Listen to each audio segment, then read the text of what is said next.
right, cool.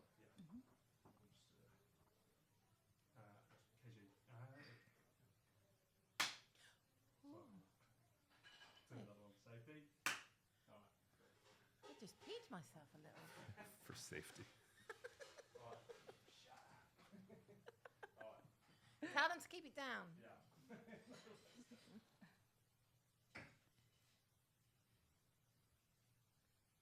Is he going to knock on the wall?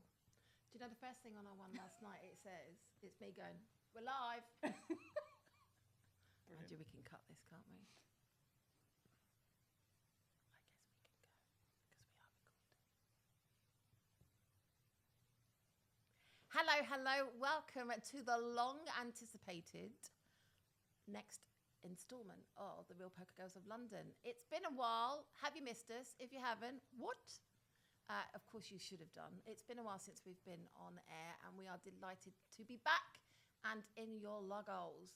It's me, I'm KJ, and I am here with her. Lydia Cugudda. She got it right this week. Yes. And today we are welcoming, what's your name again? My name is Nicholas Walsh. Thank you for having me. Do you go by Nicholas?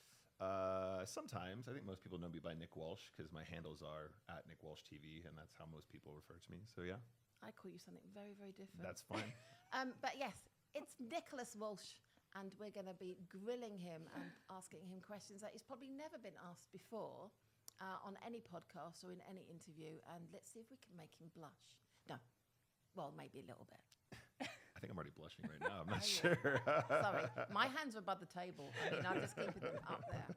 So let's start off as we always do. Tell us a little bit about you. Who are you? So I'm Nick Walsh. I'm a PokerStars ambassador. I'm a member of Team Pro, and most people will know me either from my streams, which I've been doing since like 2019.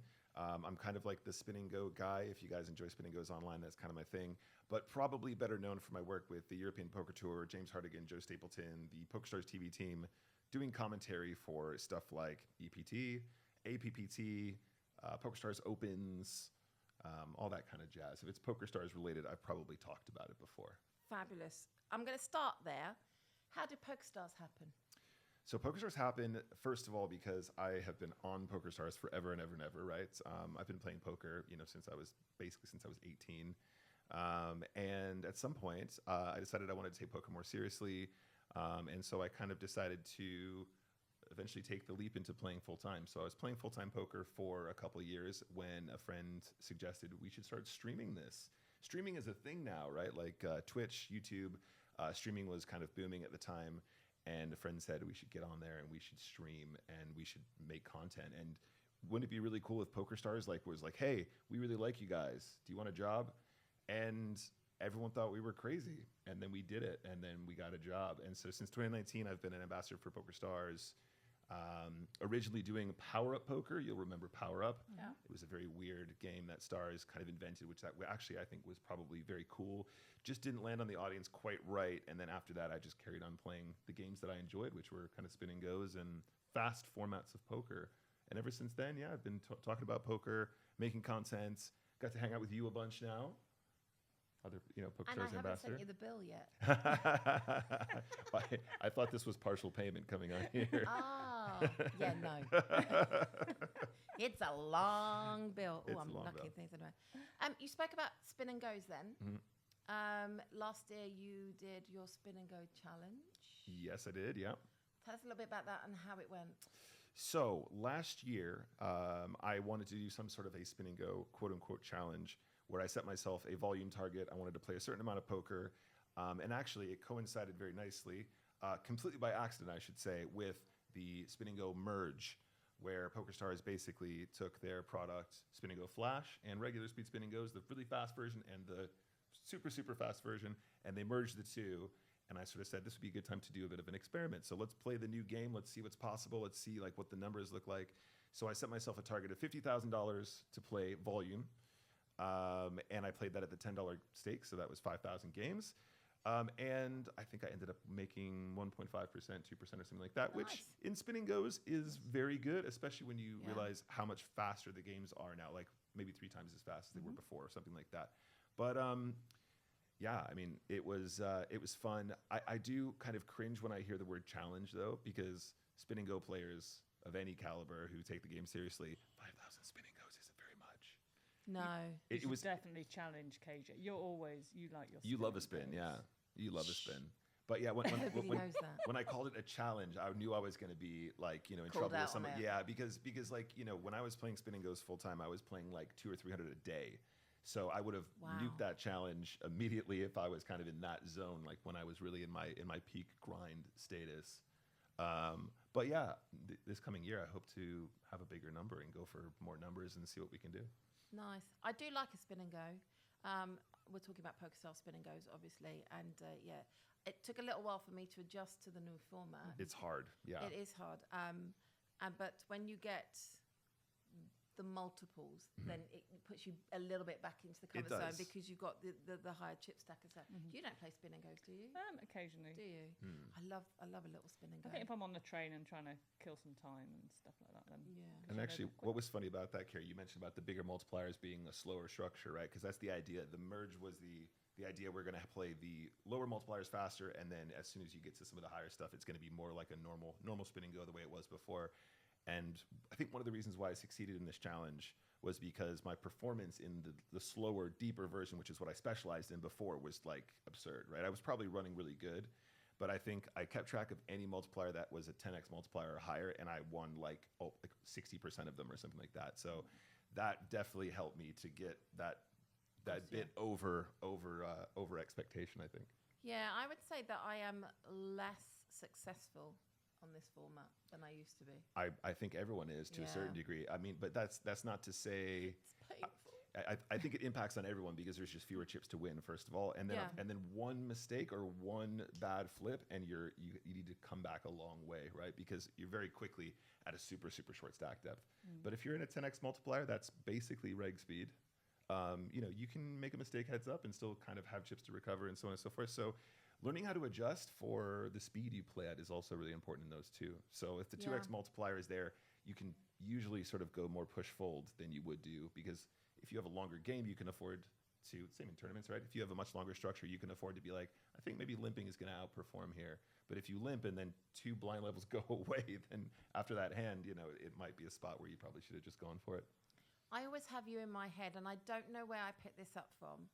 And I think it may have been Barcelona where we was watching the spin and go live, or it may be somebody that we were watching online, and they were obviously three-handed, and I think somebody folded a king, etc. And we weren't talking about the spin and go, and you kind of went away from it. It was just like, whoa, you can't be just folding a king there. And like, so you're constantly in my head, like, whoa, can't be folding a king there. Yeah. I mean, I think as a commentator, I really struggle with this too, Kerry, because I do a lot of commentary on cash games here with you. I do a lot of commentary for EPTs and stuff, but I'm not known for my tournament prowess, right? So as a commentator, you're expected to talk about poker. You're supposed to comment. You're supposed to have bold things you say. And sometimes I hear what I say like when I'm on stream, and I go, I have no right to say that, really. I'm getting some notes here for when we're doing our commentary. Wow. Bold things. Bold comments, be very rude. No, I always try and keep it respectful, but every once in a while I get a message from a stranger and they'll be like, I feel like you were really harsh there. And I'm just like, I was just like, mate, I would have done the same thing as you. I just was trying to like add some context. We had that conversation literally an hour ago, because we are now running the women's final table from the Sunday on PokerStars on our YouTube channel, and our little mugs are in the little boxes, and we for shits and giggles talk about all sorts of things. We try to concentrate on the poker, but Lydia and I have the attention span of a gnat.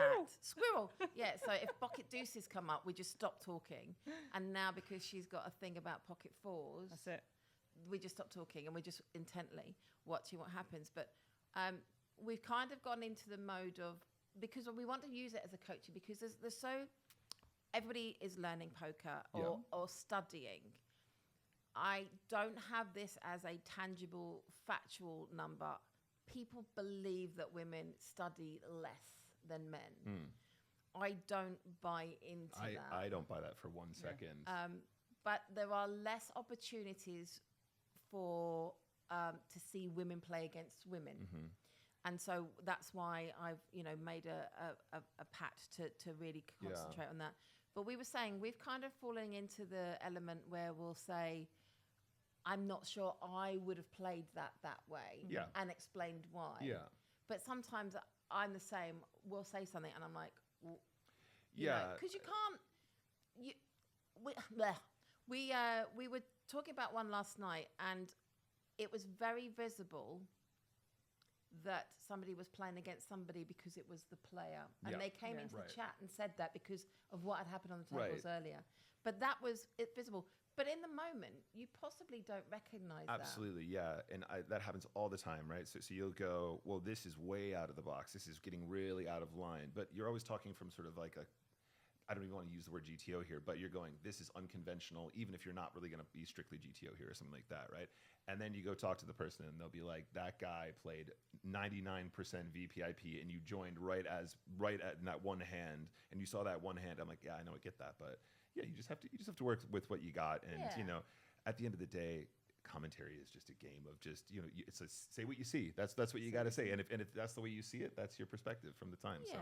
But I think that's the point with GTO though, isn't it? It's there as a foundation. Right. And absolutely the next bit is the test, especially with live poker. What you don't see when you don't have that, especially as we're only doing the final table, which is a snippet. We haven't seen that history even online. We haven't seen that build up. We don't have that information. Whilst we have the information, we can see all the cards. Yeah. We don't have that information that the players have gleaned from maybe months making notes on players. Yeah, I mean, if it's online as well, it could be years of data that they have on this person. Having played with them for they might know the literal frequency of how often they bet the turn in 3-bet pots and stuff like that, right? So. You just have to say what you see and then cover your ass a little bit. You have to you have to sort of say, like you said, I think this is something that I probably wouldn't do, but maybe this person has some sort of history with them or something like that. And I think that's what we've started. I mean, occasionally we'll go, whoa. Oh no, there's always a few shockers. I mean, we've been in the booth together and we've gone like, what the hell is this person doing? This is completely mental. Yeah. But there you go. Talking of commentary, you mentioned earlier on that you are, a commentator regularly on the PokerStars live experiences. Stapes and Hartigan. Yeah. I mean, I've sat next to him a couple of times, and I come a bit mute. What's it like? I mean, I consider you as it's Stapes, Hartigan, and Walsh. Yeah. Well, that's very kind. Thank you for that. I would love to imagine that I'd be sort of considered in that fashion. I don't know if I've earned that yet. Just being next to them, honestly, is huge. And they've taught me everything I know about this game. And I've probably picked up on a lot of their tendencies. I find my pattern has changed when I'm with James. It changes when I'm with Joe. But also we've had so many experiences away from the felt and away from commentary now. We actually have a lot of inside jokes. And same goes for Griffin. Same goes for Maria. We've had a lot of wild experiences, when we're on tour and stuff. So we can always draw upon those as friends, which I think is super important. And being there in person, I think, makes all the difference, being right next to them. But I only have good things to say about those two. They're really an inspiration. And, hopefully one day, I can reach that status. But thank you for that. That's very kind. I remember getting to sort of meet you and James. And I think it sort of, I've met you sort of around about, but sort of spending a bit of time with you in Vegas. And I remember we were sat there at my cow, and it was the most bizarre thing that I'd ever experienced, because you've got it was like the voice of PokerStars in your ear, but actually in real life, and it's live commentary. Drinking amaretto sours. Yeah. So and actually that reminds me of Caitlin Komeski doing her James Hartigan impression, which sounds nothing like James, but it's so, I'm James Hartigan. Welcome to PokerStars. And it's just it just doesn't sound anything like him in the slightest, but you know where she's going with it. You know where it is. Yeah. Oh, so good. So I was very much so, and I consider, and it's not about being a PokerStars ambassador, it was obviously being involved in the Hippodrome, which is, a brand partner with PokerStars, and being around them a little bit, but not as much as I have been in the last 2 years. I still consider myself a little bit as a fangirl. Were you were you in that zone before the first time you sat next to them? Completely. And actually, I remember the moment that I sat next to them for the first time as well. So the first time I ever did commentary was remotely for Monte Carlo. That it was the year that Manig Loiser won first place. Who's a buddy of mine. He used to live in Brighton, and they invited me after that helpful. I think I stayed up all night because it went really long or something. They called me in last minute because they were like, under pressure. And then they invited me to do some commentary in Prague live. And just sitting in that little room adjacent to these two voices that you've heard your entire life, who are really truly icons. And probably it's kind of cheap to just throw that around, but like as somebody who aspires to be a content creator and aspires to be a commentator in the future, they actually are my icons. They're not just the voice of PokerStars you've always known, or like I really like EPTs and I think I know James Hardigan's voice by now. Like it was a big deal for me, yeah. And I really wanted to impress. So you kind of want to like be really bold, but if you're too bold, they're like, who is this guy? Like get the hell out of my booth. Get him like, out. Is he trying to take my job? Get this guy out, So yeah, that was incredible. But over the years, like, they're just really good friends now, I think, which is nice. So They make me giggle. oh, they're so They're funny. just so funny, and they are who they are away from the. They are from the exactly the people they are on. Yeah, Like people think they're putting it on. No. James is exactly the same. Joe is exactly the same. I mean, maybe a bit ruder off stream, Yeah. but Well, unless he's on my stream, and then I kind of push a little bit and encourage him to be his wild self. yeah, you don't need to do much on that. No. front, yeah. No, I've got so many stories from the cupboard here, but we'll move on. I'm not being funny, but I found myself really smiling while you was talking then. I just imagined the whole journey, and it must be just an incredible It makes feeling. me quite emotional, actually. Just Oh, just thinking about it. There was a time right in the middle of my career where I had to step away from PokerStars for personal reasons. It was completely outside of my control, and it wasn't to do with my relationship with stars at all. But I had to sort of have this call with Francine, who's super senior boss producer PokerStars, award-winning, by the way. And super lovely. Yeah, and lovely as well. And the best dressed person in poker. She really does dress very well. She really does. Anyway, I had to get on a call and basically excuse myself from a bunch of broadcasts I promised that I would do, and it wasn't my fault. And I cried. I couldn't stand it. Yeah, it was because there was a real sense of disconnection. Like, this is what I want to do. This is what I've like been working towards for so long. So it was really challenging for me, but gratefully got past that chapter and yeah, continued after that. It was great. Well, I'm glad you did, because I like to hear you in my ears. Thanks. You're welcome. Big Bill. Big Bill. Promotional budget on this is through the roof. So it's not £2.50 standard, and a packet of biscuits. Talking of biscuits. Talking of biscuits. What's your favourite biscuit? Okay, we do this every single time. Okay, can I tell you the story that I was going to tell you, but then I said save it for stream? Yes. So this morning I woke up kind of early. Thank you very much. That's all we got time for. No.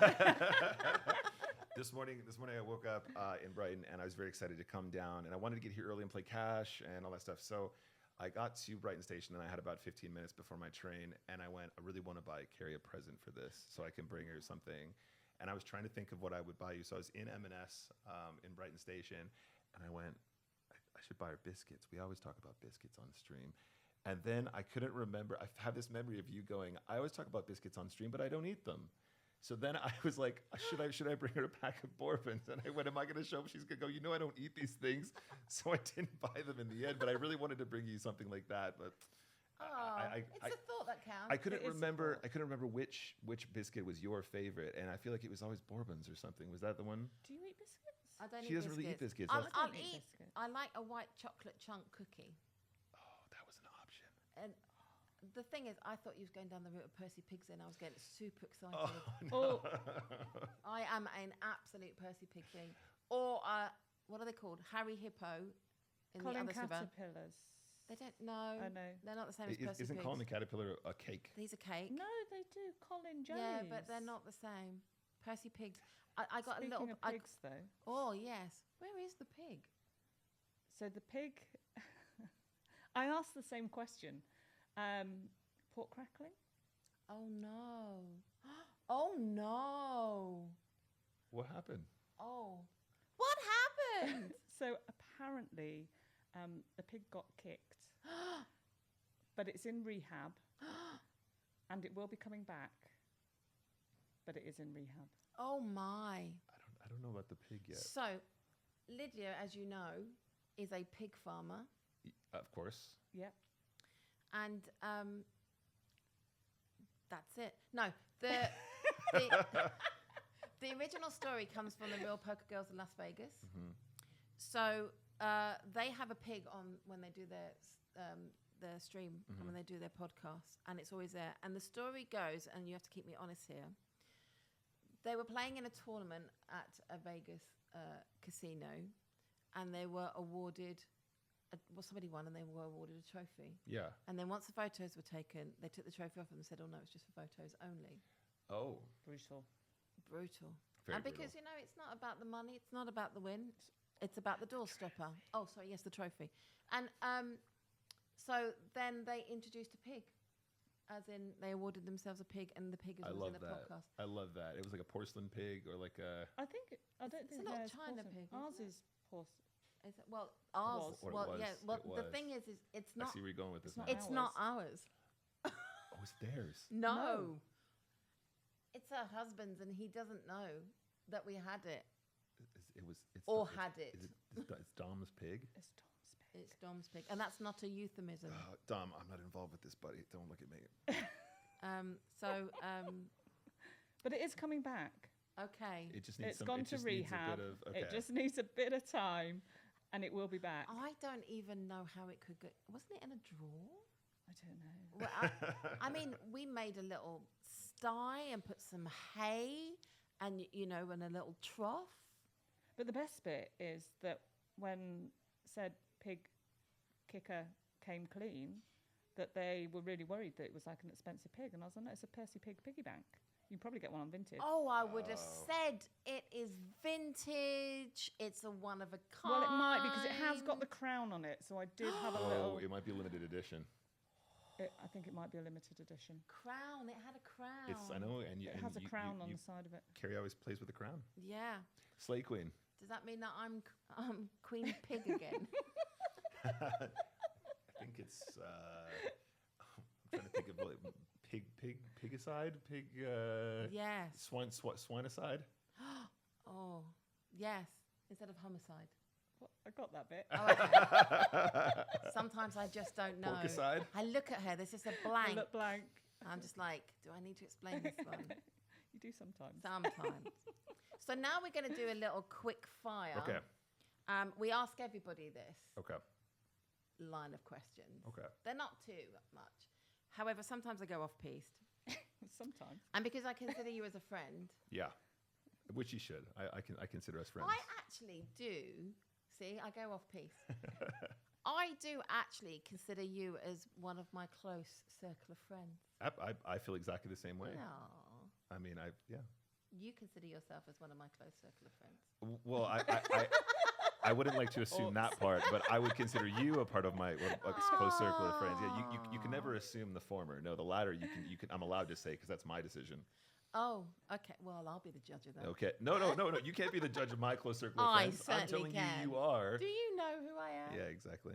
Slay Queen. No, because we've had this conversation, and I actually said, for the first time in forever, and I mean decades, I actually feel like I have a circle of friends that are friends, not people that you go, oh yeah, I know that person, or that's a friend, but you just, I have and they're all poker.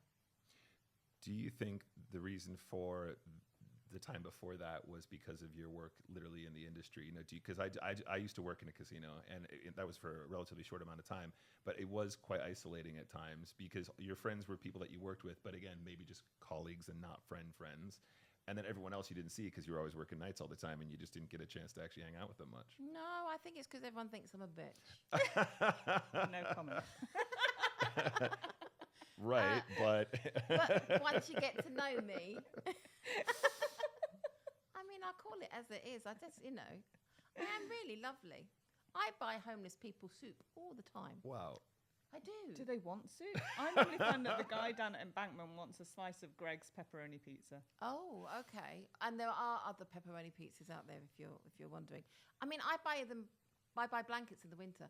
I don't do it for thanks. I do it because I have we're going way off piece. I have a little sense of, I don't know, like entitlement or guilt, and I just want to make sure that everybody's okay. I think that's a nice thing to do. See?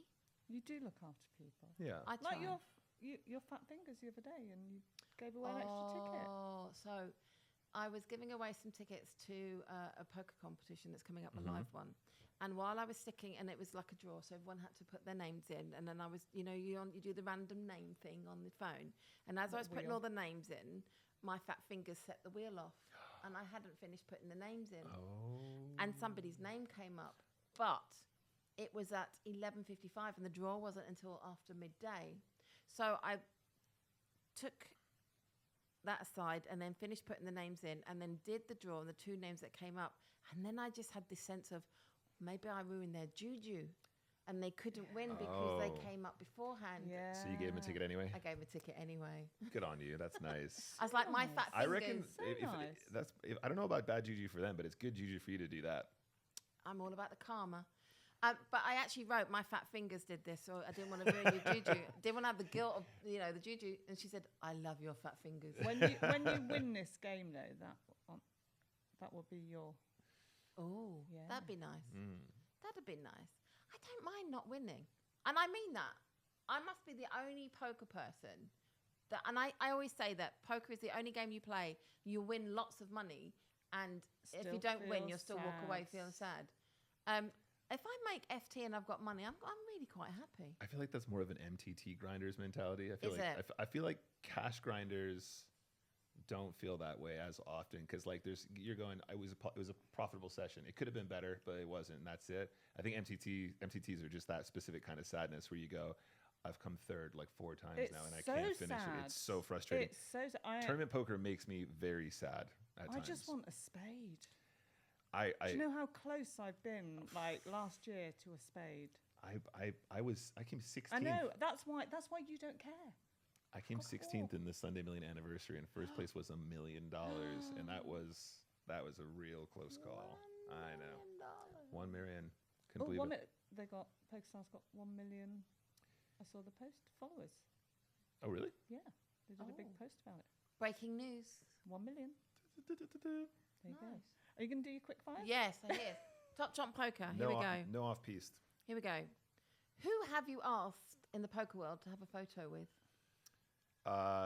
Daniel, can I tell the story as well? Yeah. Daniel Cates, aka Jungle Man, and at the time I actually had some sort of official name badge going on because I was allowed to film inside that room, and WSOP are really strict about that.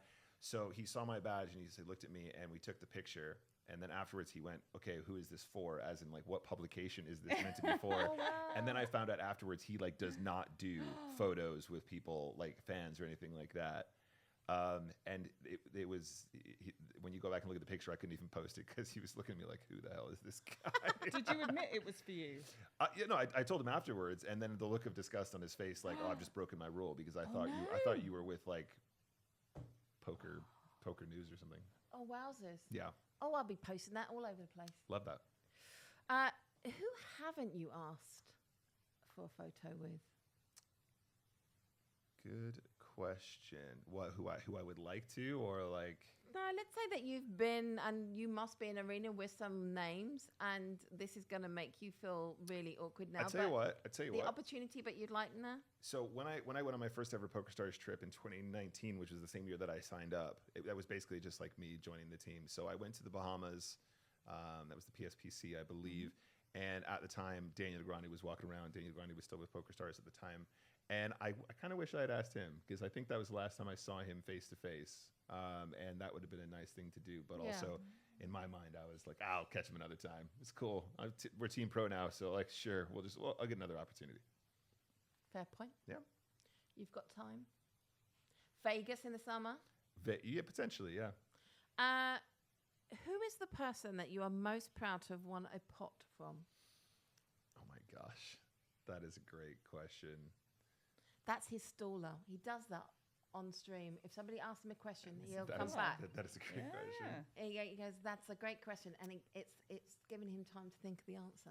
So he certainly won't remember this, but we did an online charity event for PokerStars. I think it was called Reach for the Stars or something like that. And we got a bunch of celebrities to play online poker to raise money for a charity. And I think I won a pot off of Bryan Cranston online. Ooh. Which is pretty cool. And then he proceeded to stack me like 5 minutes later. So if there's a question about who are you proud to be stacked by, he can be the same one if you want. There's not. Okay. Who have you loved bluffing? Who have I loved bluffing?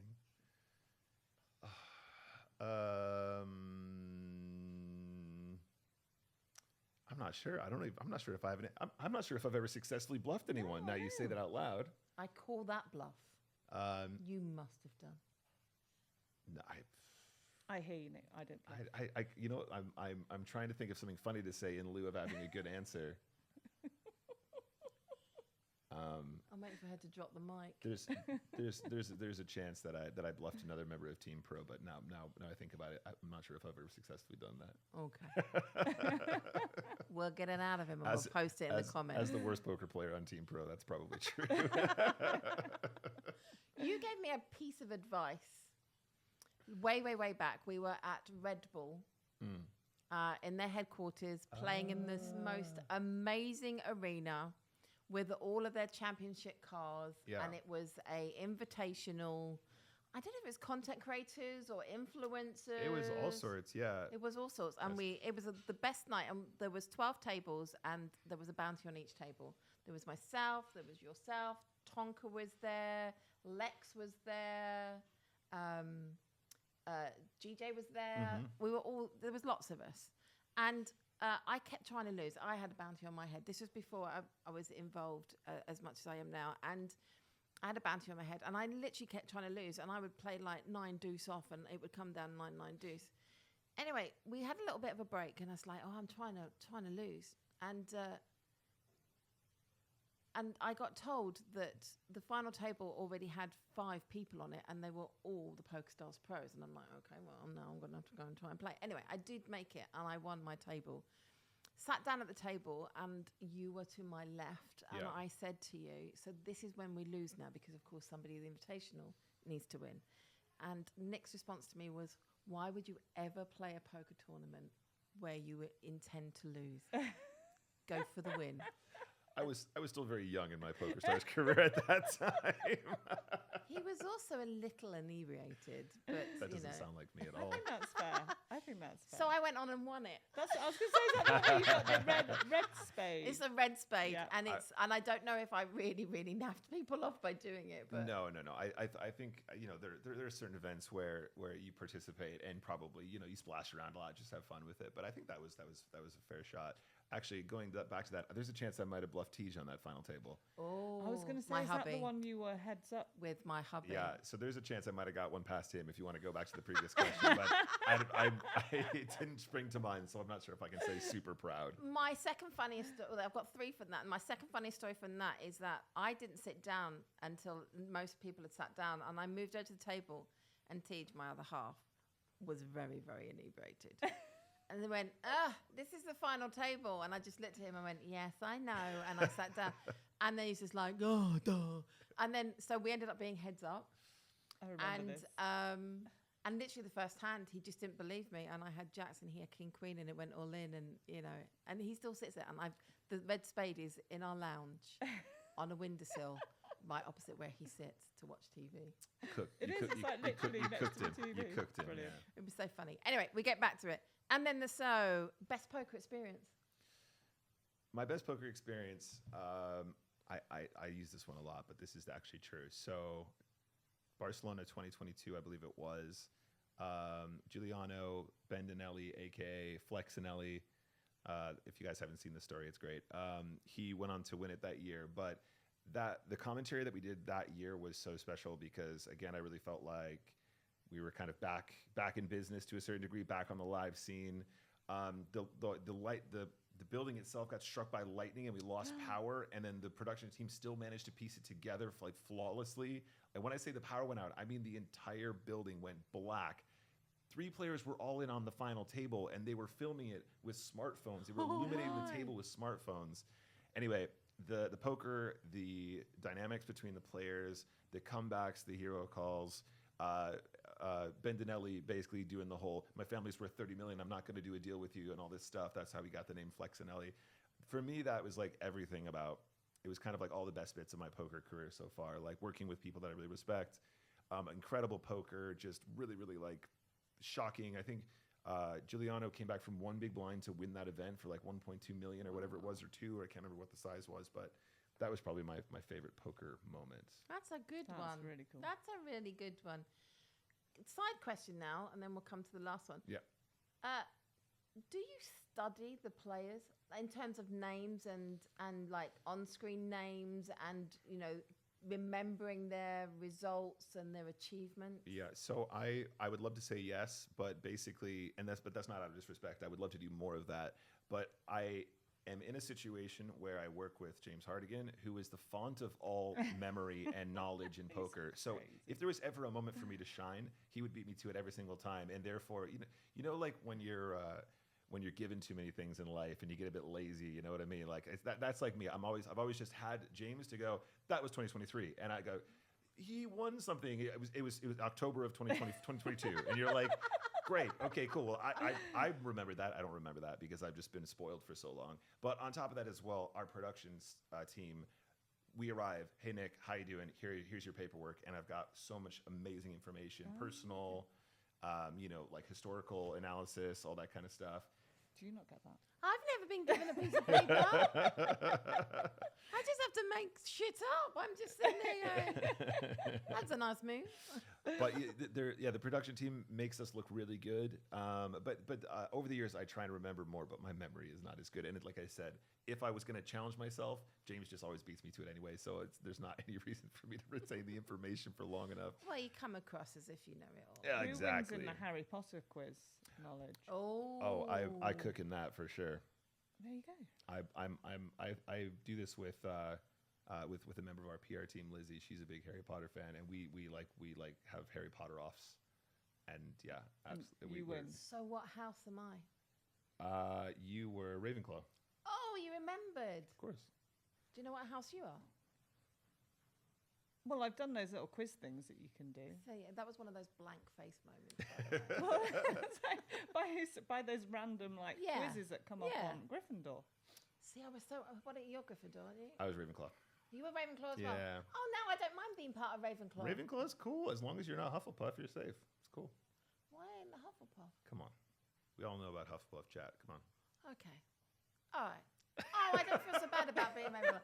I went to Harry Potter World last month. No, in December. Yeah. I loved it, but I was very mindful that the Ravenclaw merch wasn't as prominent.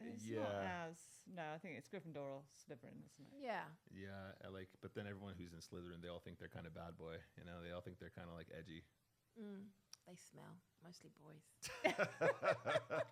And my last top chump one for you is, who would you avoid in a poker room? Oh, wow. Very few people, I have to say. I've been super lucky. For somebody that's put themselves out into the world so much and made so much content and made a fool of myself loads and made loads of mistakes, I have very, very few like really nasty stories about people being mean to me. Who would I avoid in a poker room? I don't know. I like everyone. I don't really have any enemies. I legitimately don't. Like, there's probably some like grumpy old codger who was rude to me once, who I probably wouldn't want to sit and play poker with. But like, I wouldn't go out. If anything, I'd want to be on their table more so I could like fucking roast them. You know? Yeah. Okay. We can take that. Cool beans. Well, Mr. Nicholas Walsh. Yes. Friend of mine. Close friend. Well, depends if you pay your bill on time. That's what it is. It's been a delight, and that time has whizzed past. Keep doing what you do. Please keep coming on stream with me when I do the commentary, because, again, time just whizzes by and we have a giggle. And may 2026 be your best year to date. Thank you so much. I hope the same for you two guys. Good luck. Thank you very much. And from this one here. Laters, that's a new one. Thank you for joining us on The Real Poker Girls of London. It's nice to be back. We promise that we'll stay a little bit more current and try and get more out for you in 2026. And I'll try and keep my voice for the next one. Anyway, we'll see you soon. Take care and run good. Well done, everyone. Yeah, good. Was that okay? That was great. And that was 40 minutes. Oh, that's fine. 40 minutes is a good amount for a podcast like this. Yeah. It is. Giggle. I enjoy that. It is so much fun. No, I actually recorded a new podcast last Friday, and you get to the end, you're like, hey, we should do this more.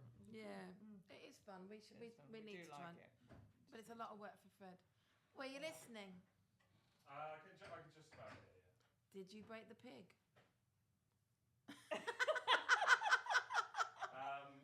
I'll leave this recording actually. I needed to come clean. It got broken. He did want to come clean, and I said, no, don't tell you. Let me drop it on the screen. So that was me saying, don't come. So he genuinely was going to come clean. Do you know what? I went in there the other week. Oh, I went in there the other week. It's the broken. Oh, It's the no. broken. Yeah, but you're So you said. I've sorted it. And they That's were it, playing broken. football. Yeah, but look. Oh, We weren't playing bless you. football with it. They were playing football with it. They were playing keepy uppy with it. And I didn't recognise it as being This the is pig. it right now. Oh, So bless it's- you. Well, I mean, it's not here today, so Freddie. I wasn't trying to be sneaky. Bless. but, No, no I one's was saying gonna Steve. complain, Because but- I was like, this came out in the story. Right, okay, little tiny break, and then Cool. we've got Dara. Right, we need to do your 2-camera piece on my phone.